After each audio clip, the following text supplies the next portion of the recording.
I guess the question is, why are we here today? What's going on in Syria is unacceptable. We cannot allow dictators and regimes to kill the innocent civilians for no reason, by hundreds and by thousands. The world is too silent, and this cannot go on unsurveilled and unwatched. I want to thank you all for being here, especially for our politicians that take a special moment out of their day, the busy time to be here on Saturday afternoon. Among us we have Member of Parliament, Mr. Joko Martin. We have Member of Parliament, Brian Massey. And we have some of the city councillors. We have Eddie Steeman, Member of City Council. We have Ron Jones, Mr. Ron Jones. And we have, who else we have from City Council?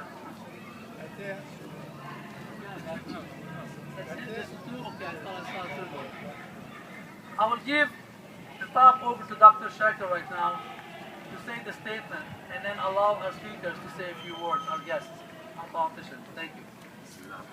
Thank you, Mr. Shaker. Special thanks to him because he did like a great effort and he was initiative to make this event happen here. If you remember, dear Member of Parliament, dear City Councillors, dear ladies and gentlemen, we met here in that place like 200 meters from here about 2 years ago at the beginning of the Syrian revolution. At that time, we tried to pay attention to the peaceful demonstrator got shot by the Syrian gang at that time. We didn't expect the road would be that long and that painful. To see at that time of people get killed every week. After a few months, we found hundreds of people get killed every day. And now last week, we have, as you heard the news and you watched the videos, we have thousands of people killed in a few hours. Like if Syria is not part of the world today, like Syria is from another planet. And the question all time coming from the Syrian, is the Syrian blood that cheap? Why the international community is still watching and watching without any real action? We came today, we respond to the call to tell our government, the international community, enough is enough. We cannot tolerate this as Canadian. Canada has all time supports the value of democracy and the human rights. But when it comes to the Middle East, as you watched the news in Egypt last week, or 2 weeks ago, and Syria last week, thousands of people get killed in Cairo and now in Damascus City, just because they are looking for democracy. Why that area not get treated the same as other parts of the world?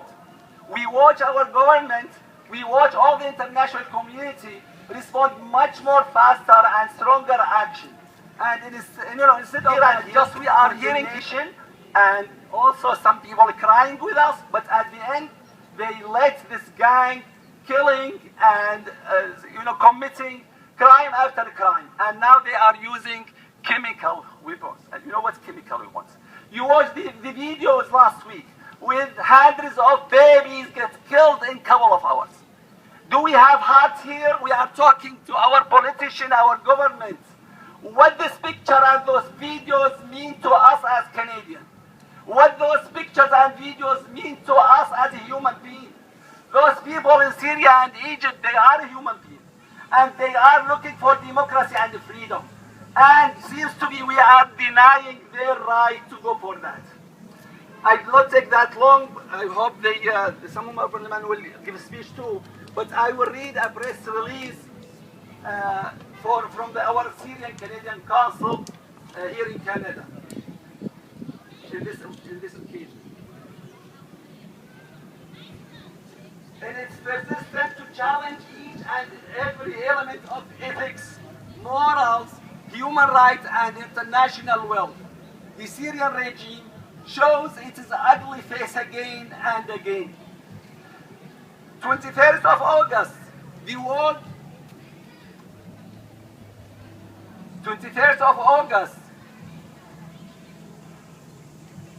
the world was awakened by a new massacre committed by Bashar Assad's troops in the suburban area of Damascus. Another round of chemical attacks was launched, killing hundreds of innocent, I would say thousands, now the number is thousands, hundreds of Syrian babies, mostly children. Meanwhile, the UN envoy physically exists on the Syrian soil gathering evidences, and it is few days and no real action. We strongly believe that human lives should be preserved. Syrian people should be protected, and this brutality has to stop. Condemning is not enough. Condemning has to stop, and serious action has to be taken to put an end for this catastrophe in Syria. This we are giving you all of those words, our media and our politicians. They have a message has to be delivered to our government. Today, the whole world faces a challenge in Syria. Shying away from this challenge is nothing but giving the dictator another license to commit more crimes. Each hour of passivity toward the ongoing crime in Syria means more lives are lost. We in the Syrian Canadian Council encourage the Canadian government to immediately bring this issue to the Security Council in order to implement immediate measures to end this nightmare. Thank you very much.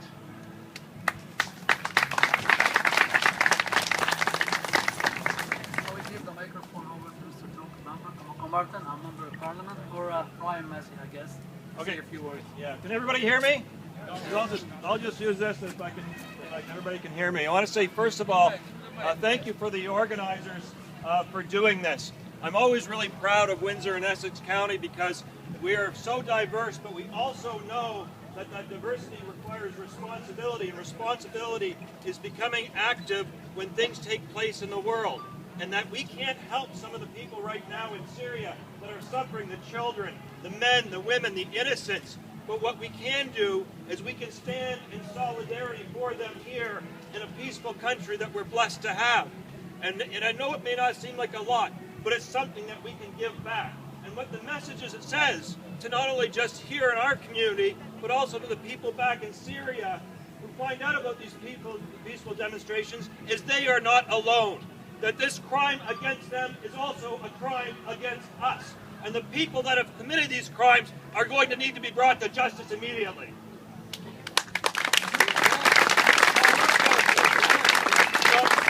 So I thank you for allowing me to raise my family in a community that cares. A community that knows that we're going to stand in the corner of those who are abused, those who are treated in ill respect, and the social justice elements are going to get done.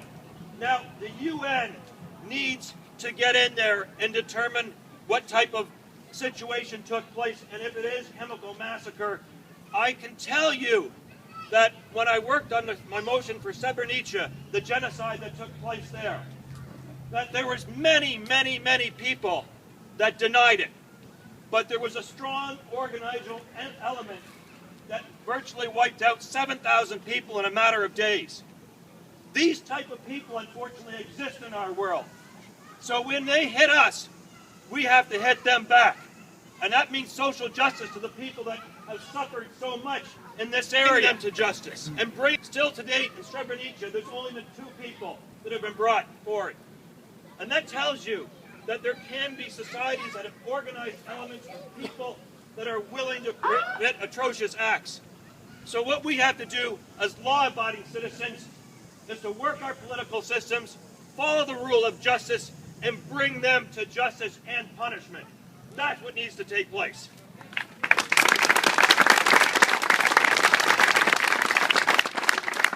I want to conclude with this. Again, as we see what's taking place over there, and 2 years ago, it's great that you mentioned that, 2 years ago, we stood in solidarity. We need to stand again. So if it takes another demonstration, whether it's be writing emails, whether it be calling people, politicians, we have to do what we can control. We just can't sit on our hands and feel sorry for ourselves or the people that are affected over there. Do any little bit you can, because if you can control it and you can make a noise, then it has a chance to make a difference. And that's what we're doing here today. That's why I'm grateful for everybody coming out. And I want to thank you very much, because we need to make changes. There has to be better democracies out there, and you have to believe the people of Syria, they deserve better than what they have, and the regime's got to go.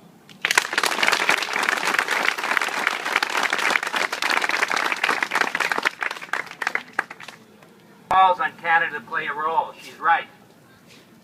Up to this point, what Canada has done has called for Assad to step down, for his regime to go, and for him to be brought to justice. We've met a stone wall at the United Nations because of China, and to a lesser degree because of Russia. Dr. Shacker, we're going to continue to run into that problem with China. I think we've got Russia moved now. But China is going to veto any attempt to move military force, UN force, into Syria. That's what I'm talking about. I'm talking about the United Nations. And I think they're going to be stymied once again, because I just don't see China moving.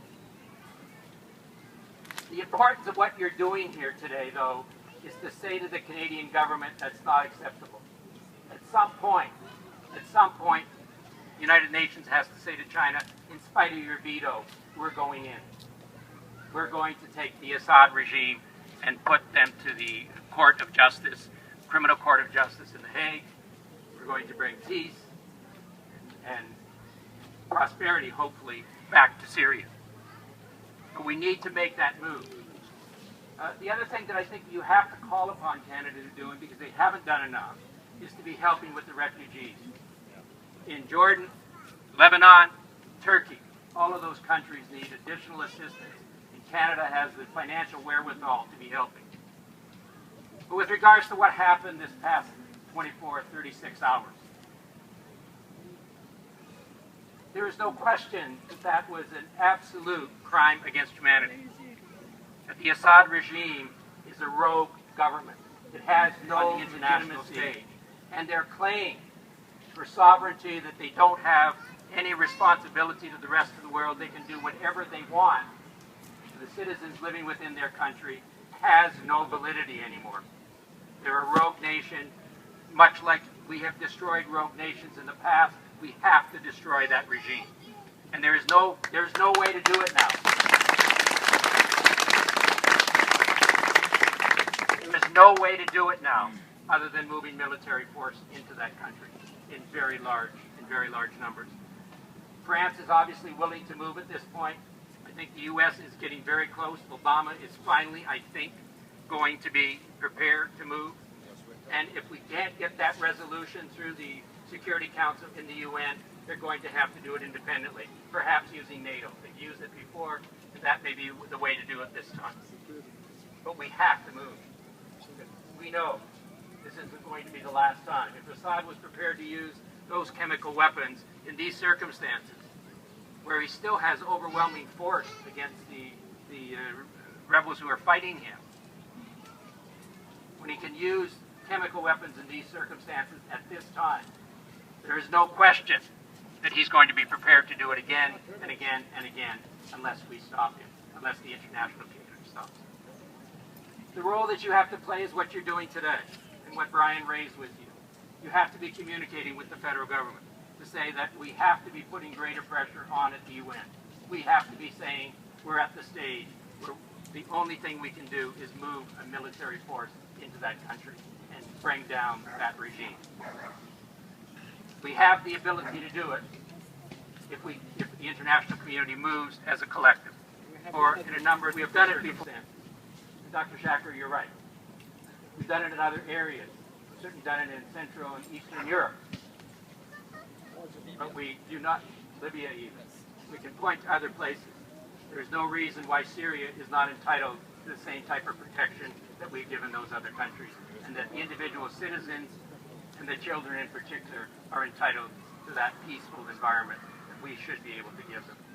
So I encourage you, I do encourage you, communicate with your federal politicians through my office, through Brian's office, through Jeff Watson's office, and directly to the Prime Minister and Baird, Foreign Affairs Minister. Communicate to them that we're not satisfied with what they have done up to this point. It is not enough, and we as a country have to be doing more. I encourage you to keep the fight up.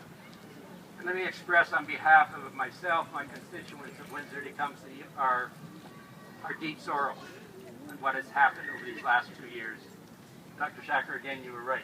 Certainly when we marched 2 years ago, we did not expect to be here today. We thought it would be all over a long time ago, and it should have been. But the time to move is now. Again, I express my sorrow on behalf of my constituents to all those people in Syria who have suffered so much.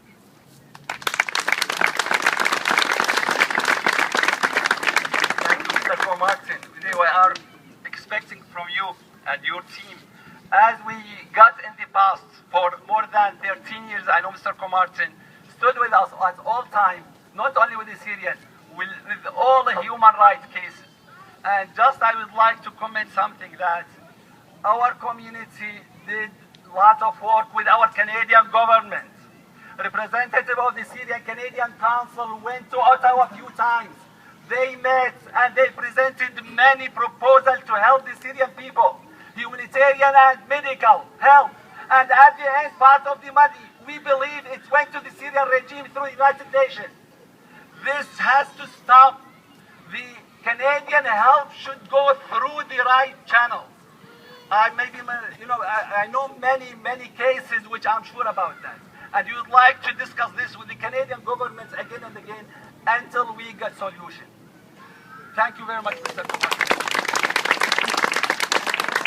Now please allow Councillor Ed Sleeman to say a few words, please.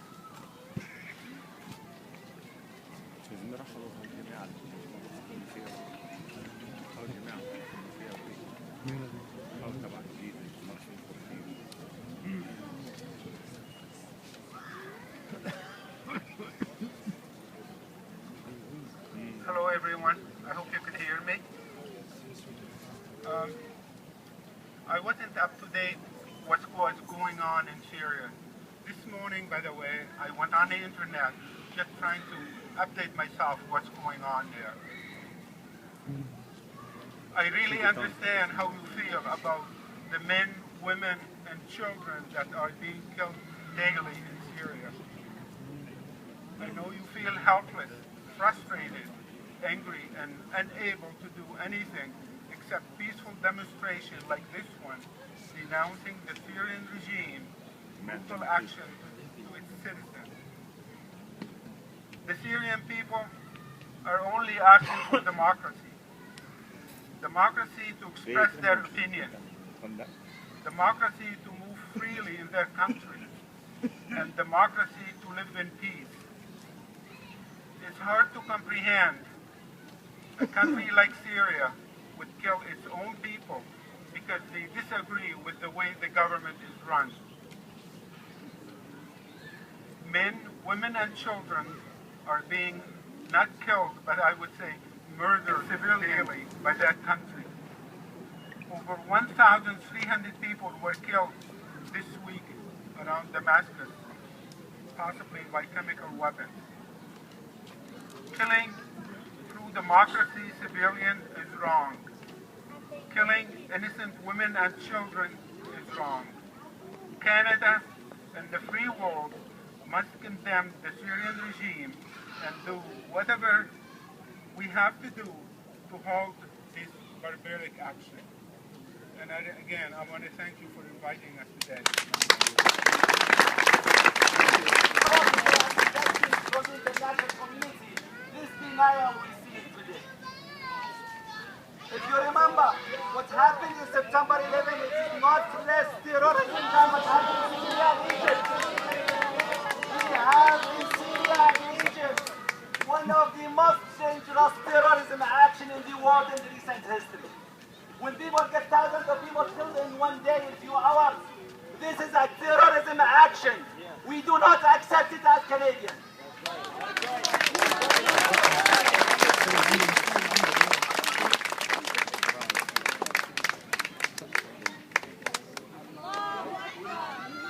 We'll not take that from our guests here. You are free to stay and do whatever you like. Express your feeling. I know how much painful in your heart and our hearts. We know how much tears in your eyes and our eyes not only from our Syrian community, but from a lot of our fellow Canadians here who are from Windsor and from Canada. Please remember all time what Mr. Martin and Mr. Massey say. We have to make more noise. We have to send emails every night to our government. We have to tell them loudly there are people dying every day in that part of the world. We have to remind them that that part of the world, they deserve freedom and democracy. With that part of the world doesn't need to design a special democracy for them, regardless of the West interest. Thank you very much.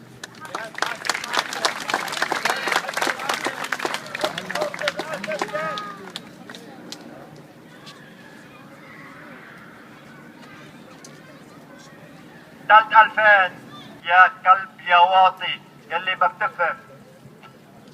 بتفهم بالمرة. لو انك رجال تمشي تبعت رجالك، ما بتبعت الطيارات، ما بتبعت الدبابات. حارب اذا فيك، نزل على الشارع انت وجيشك.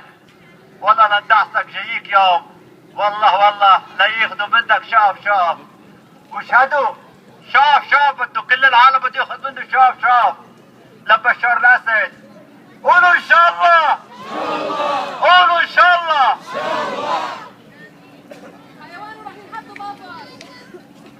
Prophet Muhammad sallallahu alayhi wa sallam. Because of this, our iman will only go up, and our tawahhud will only go up, and Allah subhanahu wa ta'ala will be the only one we will turn to. I know it seems difficult right now, knowing that people have gone to such a level of inhumanity that they kill innocent children that haven't done anything in their lives. But little do they know that they're the ones who are losing, because every innocent children they have killed is up in heaven, in Jannah, with Prophet Ibrahim at the tree playing. They're having fun and they're enjoying themselves. But little do they know that. They think that they're helping themselves. No, they're helping us. Because with every blood that is spilt, we are only growing stronger. And we will not stop. Inshallah. Inshallah.